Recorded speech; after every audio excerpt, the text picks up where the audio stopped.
If you struggle with shyness or social anxiety, check out our free No BS training course with actual useful advice you can do from home.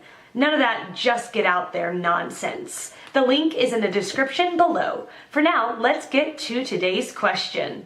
The question, can shyness and being quiet be overcome at any age? Answer by Jacob Bobby. My view is that a person determined to be outgoing and extroverted can bring about the required changes. It may not come naturally, but initially you will have to make that effort. Over time, some traits become part of you. Occasionally the benefits of being an extrovert will motivate you, but what is guaranteed is that you will notice the change in you and would be happier for having made that effort to change. Let me share with you a little more on how or when a person becomes shy or introverted.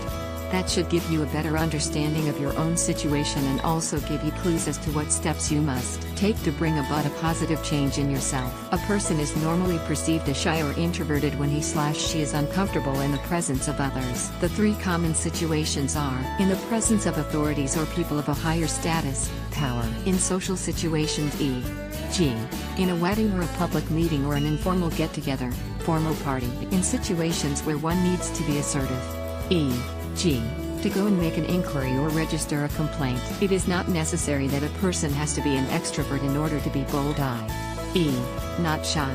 Introverts are merely comfortable being aloof and prefer not to interact with others, but when required they are confident about themselves and bold enough to articulate, interact as required. However, confidence is a must. If he/she does not believe in one's own abilities, strengths, legitimate needs and rights, then the person would slowly become a recluse. Perhaps your lack of confidence is possibly largely responsible for your acute anxiety whenever you have to interact with people. Your lack of confidence could also be due to low self-esteem or some traumatic experiences or some bitter criticism. I also suggest that you work on your conversational skills and learn the art of asking open-ended questions that elicit a more elaborate response than a mere yes or no response from those you interact with. You must also practice the art of responding with at least a couple of sentences when responding to others. Learning to compliment people and giving them genuine appreciation will enable you to get others to respond positively to you. The following tips could also be useful for you. When in a group you will find some natural extrovert coming up to you and striking a conversation. Use the opportunity to warm up and be better prepared to try the same with some other people in the group. You must learn the art of identifying people who look lost or who seem to be introverts, and perhaps you will be more comfortable trying to initiate a conversation with such people. Learn the art of introducing yourself and also some good lines, questions that are open-ended.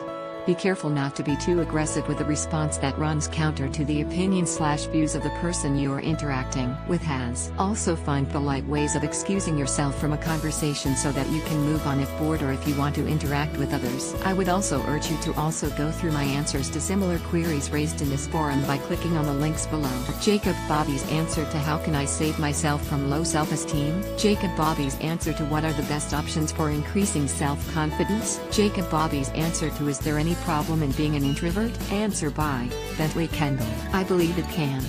However, I would advise to not push it. Be careful. My sister was, and still is, very shy.